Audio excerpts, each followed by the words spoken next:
Bueno, pues muchas gracias por estar aquí, muchas gracias a la organización, a Dora y al hotel también por invitarnos. Entonces, yo, como comentaban, trabajo en NICER, soy psicólogo, farmacólogo y os voy a comentar un poco los resultados preliminares de este estudio.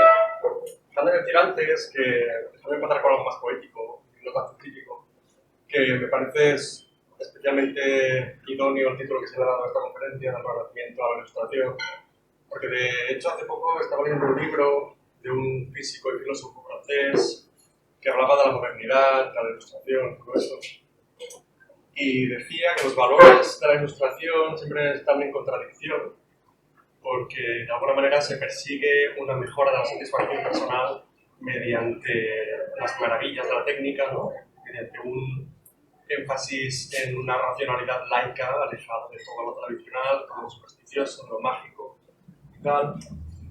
Y está en contradicción porque ese ideal utópico de la satisfacción personal nunca se consigue, ¿no?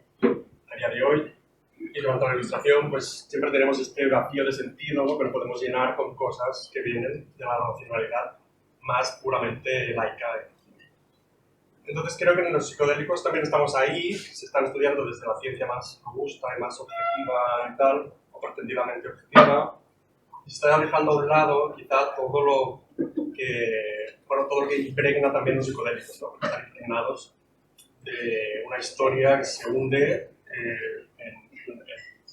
en la noche de los tiempos prácticamente y siempre acompañado de encuentros con lo divino, leyendas, mitos, y quizá esta parte más irracional es capaz de llenar vacíos que la ilustración no podía. Por tanto, estamos ahí, también se da un enfoque exclusivamente científico a veces y nos olvidamos de otras partes, como os he comentado antes, ¿no? El comunitario, ¿qué pasa con esto? Somos el uso espiritual, entonces, bueno, hay dos cosas. Entonces, este estudio empieza ya en los fundamentos de ICES, de esta aplicación. Benjamin Deloene es el director ejecutivo y hizo un documental a mediados de los años 2000 sobre la ibogaína. Viajó a Gabón y habló con personajes involucrados y toda la comunidad ibogaínica. Y de ahí salió este documental, fue bastante famoso. Y por tanto, después ya se fundó esta organización, pero siempre teniendo en cuenta esta sustancia tan poco conocida y tan apartada también hasta el día de hoy, no juega un papel central en el renacimiento psicodélico. ¿No? Conocemos muy bien la LSD, la psilocibina, pero esta sustancia siempre ha estado un poco al margen. Entonces, un poco posterior al documental, hicimos una conferencia en la Generalitat, en el gobierno catalán, en el Departamento de Salud, sobre la ibogaína y su potencial uso en el tratamiento de las adicciones. ¿No? Invitamos a profesionales de Sudáfrica, de Brasil, de Israel, de diferentes países, y ahí pues hicimos una discusión de cómo estaba el tema, qué evidencias había sobre el tema, cómo podíamos intentar apoyar a la investigación con ibogaína.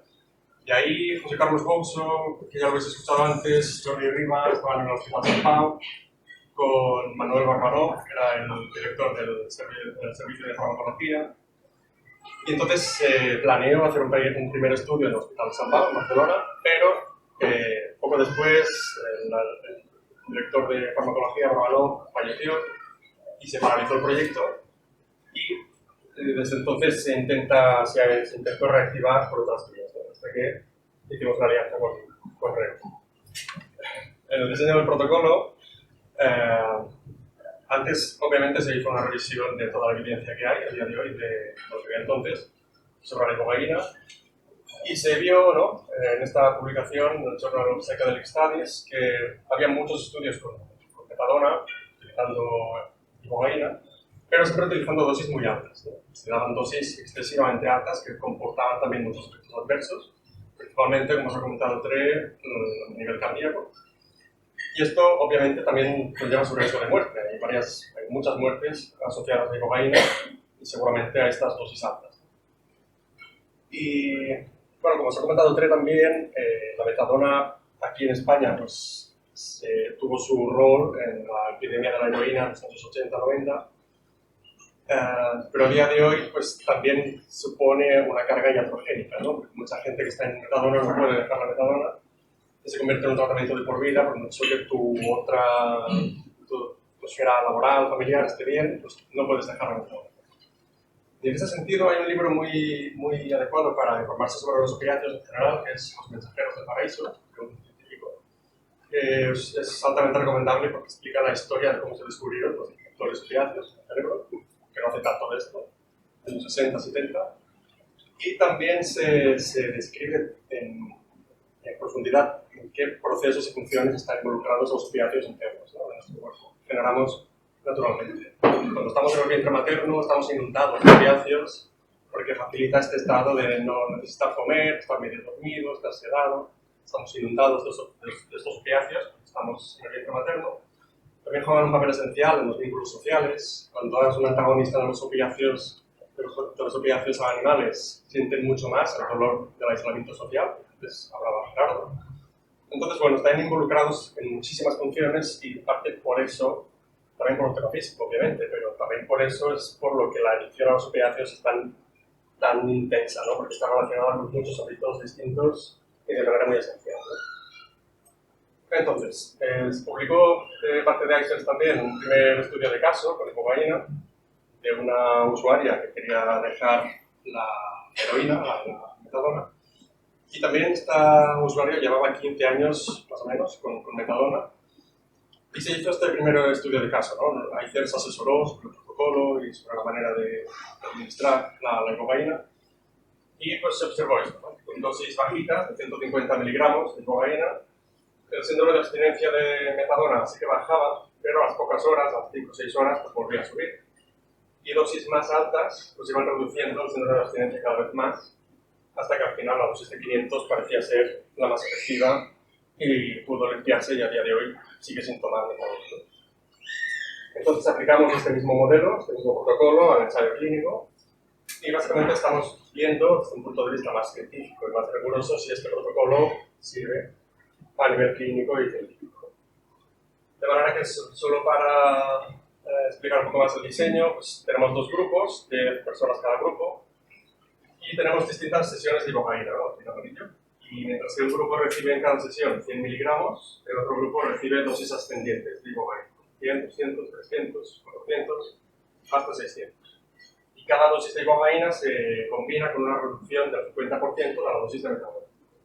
Esto se hace así porque la metadona tiene una vida media muy larga, y prácticamente una única dosis de metadona puede durar en el cuerpo 6-7 días. Y no es suficiente una dosis de ibogaína que se va antes del cuerpo para terminar con el síndrome de abstinencia. Siempre necesitas bajar la metadona poco a poco y ir dando ibogaína de manera sistemática para conseguir liberarse por completo. Entonces, sobre la ibogaína, pues como os ha comentado también José Carlos y Dre, este estudio tuvo que nacer desde cero. También teníamos que obtener la ibogaína y hay que tener en cuenta esto, que es un estudio independiente, que no había dinero, no había una inyección importante de dinero, que tú tienes que pensar en cómo administrar en un hospital público una pastillita de una sustancia que se encuentra en una planta de África y hacerlo de manera científica y sin que nadie pueda decir nada, ¿no? De alguna manera. Entonces, pues obtuvimos la ibogaína, la sustancia purificada de la bocanga africana. No la cogimos de la Tabernante Iboga porque la Tabernante Iboga está en riesgo de extinción y entonces no sería ético coger la ibogaína de allí, sino que utilizamos esta otra planta, que es el mismo alcaloide, pero no está tan amenazada. Y un laboratorio de Sudáfrica nos suministró esta sustancia, nos dijo que tenía una pureza del 98,3. Nosotros hicimos un reanálisis en el laboratorio de Reus, confirmando los resultados. Y cada 2 meses, esto también se tiene que hacer, ¿no? Porque tú cuando compras una molécula, o cuando la compras está bien, pero luego no está bien purificada, no está bien cristalizada, esto se venden sales, clorhidrato, y quizás va degradando con el tiempo, y cada 2 meses estamos haciendo un estudio de estabilidad de la molécula, confirmando que todavía está como originalmente estaba.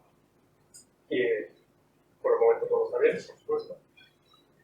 Y de la base de datos, para recoger los datos de un ensayo clínico, pues también tiene que cumplir una serie de requisitos, ¿no?, del regulatorio.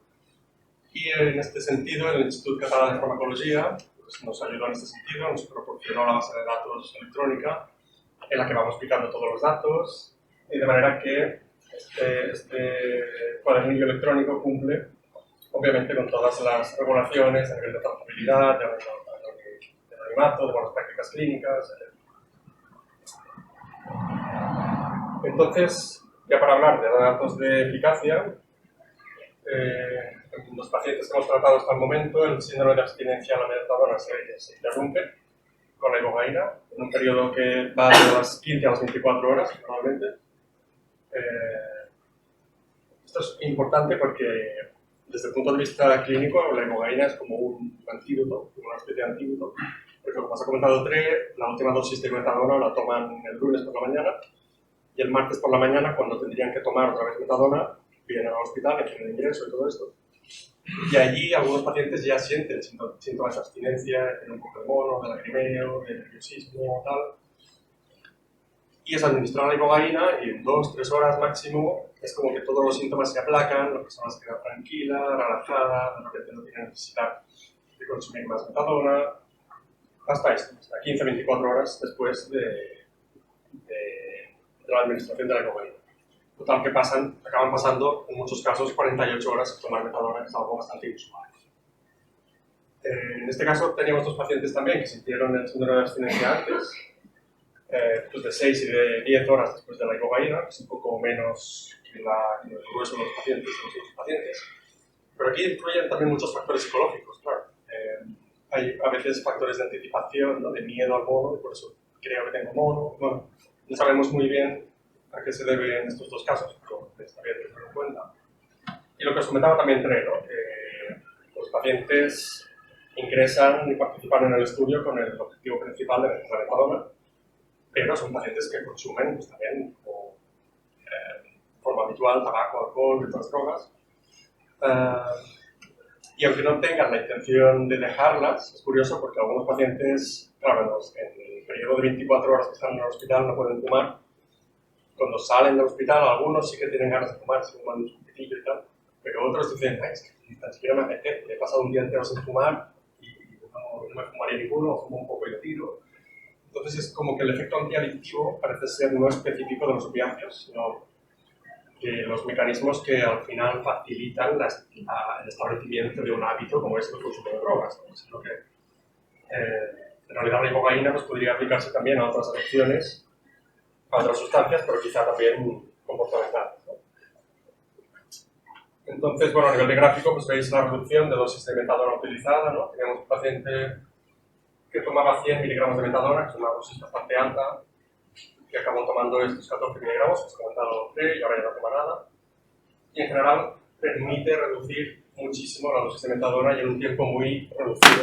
Esto es lo importante también, porque cuando estas personas están en programas de mantenimiento con metadona, se intenta bajar la metadona, pero se hace como máximo de 5 en 5 miligramos. Lo más normal también es 3 menos, 2 menos, 1 menos, cada semana, ¿no?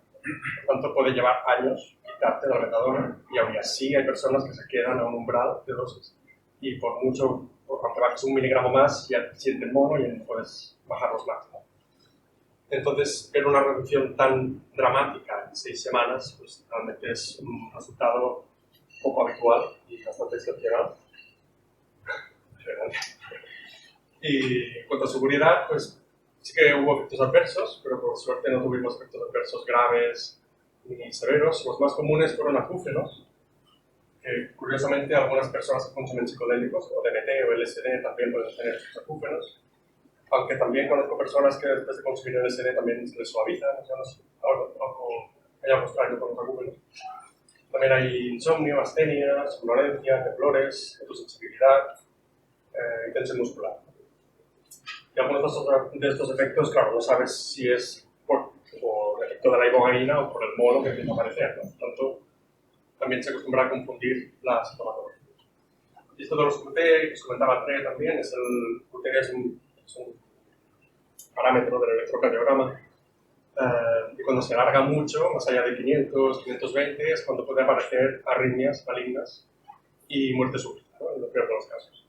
Y aquí pues, pusimos este umbral, bueno, en realidad el umbral es 480, por aquí sobre seguro, pero el umbral desde el punto de vista clínico es 500, pues, es decir, nosotros somos más conservadores aún, y a partir de 500 es cuando hay problemas, ¿no? En nuestro estudio ninguno de los QT superó los 500 milisegundos. Y aquí tenemos este gráfico que lo que muestras son las horas, las distintas horas de una sesión de ibogaína, desde que entran en el hospital hasta las 12 horas. Y aquí los niveles de QT, ¿no? Y tenéis 6 líneas en color, que son cada una de las sesiones, de las 6 sesiones que se hacen con estos gráficos. Entonces, sí que veis que en la sesión 6, que es en la que supuestamente uno de los grupos recibe la dosis máxima de 600 miligramos, que se dispara un poco el QT, pero todavía de forma muy moderada, bastante baja. Y esto nos da una idea, ¿no?, de que realmente las dosis bajas pueden funcionar, o dosis más bajas de lo que se suele utilizar en clínicas privadas o anteriormente. Y se pueden administrar de forma así. Entonces, más testimonios, bueno, después de 15 años tomando mi dosis diaria de metadona, era un poco escéptico en cuanto a la ibogaína, pero la verdad es que fue todo un éxito, fui capaz de interrumpir la metadona, sin sufrir los síntomas de abstinencia. Los primeros días en que no sentí la necesidad de opiáceos, no lo podía creer, la ibogaína me ha devuelto mi libertad.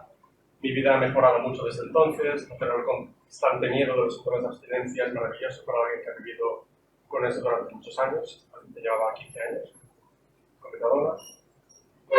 Y otro, ¿no?, es la primera vez que me siento liberado de verdad, no tengo nada que guardar y eso me hace libre y mejor persona, y es una parte muy importante. La tranquilidad, mañana no el mismo día. Bueno, en general son personas que también sienten mucho miedo a mostrar sus consumos, ¿no? Hemos tenido personas que ni sus amigos ni sus familiares sabían que estaban con metadona. Por tanto, estar tantos años ocultando algo así, pues es muy duro para estas personas. Cuando viajas tienes que tener un papel, tienes que salir del país con metadona, etc. Entonces, pues liberarse de pronto de esto me parece muy significativo. Y nada, solo me queda agradecer al equipo de Reus, que veis parte del equipo. A Edu, a Neus, a Tere, a Lourdes y a Eulalia, la imagen del hospital de Tere, que he enseñado.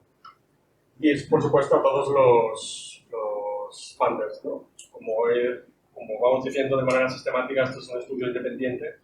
Por tanto, todas estas organizaciones que nos han dado dinero no verán ni un euro de vuelta y nos lo han dado de forma altruista porque no queremos hacer un fármaco de la ibogaína, no queremos meternos en el desarrollo farmacéutico, solo proveer de evidencias para que otras personas puedan utilizarlo, puedan beneficiarse de ello. Por tanto, es un lujo poder contar con estas personas que dan de esta manera altruista a la investigación independiente.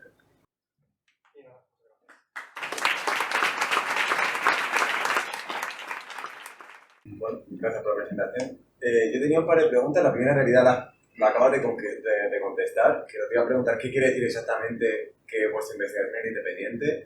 Entiendo que va por el tema de que no pretendéis sacar ningún fármaco al mercado ni nada, simplemente entender cómo funciona esto y qué evidencia hay. Pero entonces mi pregunta cambia un poco. ¿Por qué no se puede hacer investigación independiente con otras sustancias que también son igualmente naturales, que se pueden extraer de una seta como la psilocibina o de una hoja como puede ser la de metro o una raíz? O sea, ¿por qué no puede haber investigación independiente ahí? ¿Es porque hay ya farmacéuticas al lodo que quieren comercializar eso? No, hay que comentar dos cosas. Una, que primero las regulaciones que permiten estos estudios, por muy independientes que sean, te piden unos mínimos, ¿no?, de la sustancia que sea viable, que sea un tanto de fiabilidad, de pureza y tal. Entonces no es fácil acceder a estas sustancias con este grado de calidad farmacéutica y eso ya frena mucho. Pero también hay el tema de que en Estados Unidos, por ejemplo, se hacen muchos estudios de fase 1 y fase 2, para que conocemos todas las fases de ensayos clínicos por la COVID, con productos de estos naturales. Pero lo que pasa es que después financiar un estudio de fase 3 es carísimo, cuesta mucha pasta. Y en realidad para los comerciantes, para la industria, ya les sirve los datos de la fase 2 de eficacia para poder vender sus productos. Y de hecho no sería para ellos eficiente hacer estudios de fase 3, porque una vez comercializas un fármaco, si no puedes hacer la patente de ese fármaco, todo el mundo puede utilizarlo, ¿no? Como en este caso los productos naturales. Si tú tienes un producto de lavanda, me da igual, todo el mundo puede vender lavanda, me da igual que tengas una patente. Entonces, la inversión económica de un estudio de fase 3 no se recuperaría nunca, porque no puedes hacer la patente y solo tú vender la lavanda, ¿no? Entonces, solo se quedan a los ensayos de fase 2, no se comercializan como medicamento, pero sí como suplementos alimenticios, como todo esto, que ya hay estudios de fase 2, que se pueden vender en herboristerías y tal, pero no será nunca un medicamento como tal. Entonces, es todo un rollo. Pues por aclarar un poco los callejones del mercado farmacológico. Luego, la segunda pregunta que tenía tiene que ver con qué es lo que pasa dentro de la habitación del hotel, ahí del hotel, del hospital, en esas 24 horas. Porque he visto la foto esta de... Estabas tú con el móvil, la paciente también mirando el móvil. Sí. No había, desde luego no se parecía a la foto que hemos visto antes de los ojos tapados y los cascos con música. La ibogaína también es una sustancia, no sé mucho de la historia, pero viendo el documental este que has sacado al principio, me parece que dura hasta 72 horas, pero los efectos Bueno, pueden llegar a durar. O eso tengo yo entendido. si es una dosis muy alta. Entonces, Vale. cuanto más alta es la dosis, más tiempo dura. Las dosis que damos nosotros en algunas sesiones, o hay doble ciego, no sabemos muy bien la dosis que damos, pero es que no sé si la mitad, pero el 30-40% de sesiones hay efectos psicoactivos y tenemos unos anteojos que si quieren ponérselos, de momento nadie ha querido. Tampoco queremos protocolizar eso, tampoco queremos imponer, sino que están ahí, pues si alguien los quiere utilizar, no se ha utilizado nadie. Algunos pacientes sí que piden que, por ejemplo, las ventanas pues, se bajen para tener luz más tenue y tal. Y hay experiencias bastante intensas también, de ver cosas que no están, de distorsiones visuales, de regresar a etapas embrionarias, tal, experiencias trascendentales. Pero generalmente, por sus otras experiencias con sustancias, saben navegar bastante estos estados y no hemos tenido crisis psicológicas, ni ansiedad, ni nada así. Simplemente los han navegado estos estados que lo más que han durado son 7-8 horas, no son muchas horas. Y ya está. Sí que es verdad que a veces hay un poco de enclaustramiento, ¿no? Estás 24 horas en una habitación sin moverte, tienes ganas de salir al final, tanto yo como los pacientes, pero la verdad es que todos lo han llevado bastante bien.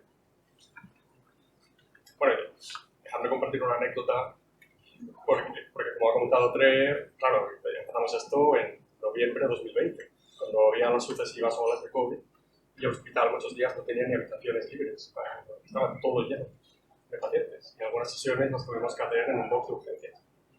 Imagínate, en un box de urgencias están dando ibogaína.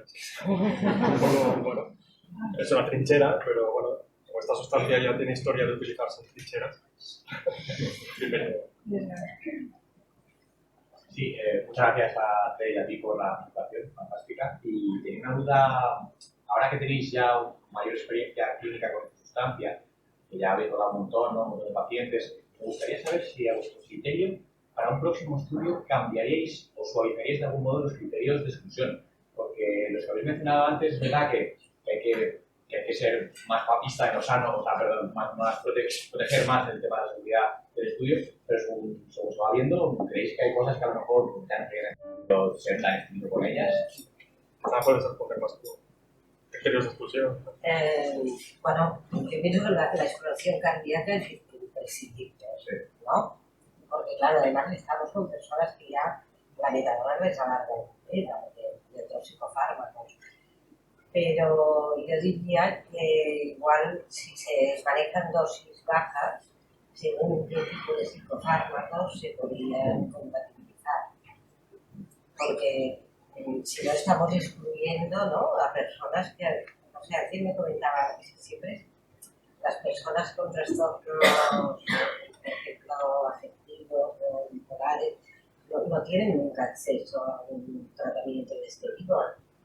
Claro, yo pienso que el siguiente paso sería séptimo operativo. Cuando ya sepamos, bueno, porque en este momento los interrogantes son importantes, ¿no? Es un doble ciego, o sea que tenemos que ver si realmente coinciden nuestras impresiones con si están en un grupo o en otras, y a partir de aquí se podría ya, ¿no?, afinar un poco más el tema dosis y con qué otros fármacos se podrían combinar, porque eso, o sea, nos parecía que eran muy amplios estos criterios de inclusión, pero luego resulta que no lo son tanto, porque claro, es una población que tiene otro tipo de tratamientos y algunos se pueden suspender. Ahora mismo hay una candidata a participar que toma los antidepresivos que hace trastorno y que es un buen motivo entrar en este estudio para poder dejar este tratamiento. Pero bueno, estamos en este marco y pienso que hay que, bueno, nos comprometimos a respetarlo, ¿no? No, yo quería añadir, trasero al tema del tabaco, ¿no? Que efectivamente nosotros hicimos la previsión de tener parches de nicotina. Bueno, tampoco, ¿no? O sea, en nuestro hospital, por ejemplo, nosotros tenemos un protocolo de atención a fumadores, es decir, que ingresan porque, no sé, tienen que operar de peroné y no tienes que estar, o sea, en el hospital no se puede fumar, porque es un hospital sin toda la vida, pero entonces os parece que si a una persona con dependencia opiácea, por ejemplo, le vamos a poner un tratamiento sustitutivo si no lo estaba tomando, lo mismo para las personas que fuman tabaco. Por tanto, es cierto que están aquí se van a realizar. Sí. Es que además uno de los criterios comerciales más importantes de las ketaminas es precisamente su uso combinado con los antidepresivos, que yo creo que eso a nivel comercial es muy útil para la farmacéutica decirle a los terapeutas, oye, que no hace falta que cambiéis el tratamiento, que es una cosa más, pero no hace falta. Y en este caso, pues ahí no, de momento no, por tal y como está planteado el estudio, no se podría utilizar esa argumentación. Claro, pero habría que hacer un estudio similar, entonces, ¿no? Es más limpio de esta manera. En el caso sería el siguiente. Y no, ya ha salido algo que, cuando decías, no sé, estamos empezando para las ediciones más comportamentales, tipo juego, ¿no? Que está creciendo la demanda de una forma bastante importante. No me gusta el alarmismo para nada, pero o sea, yo cuando empiezo a ver que, por aquí, ya empieza a disfrutar, sería fantástico poder tener esta alternativa terapéutica. No sé, no me vamos a pensar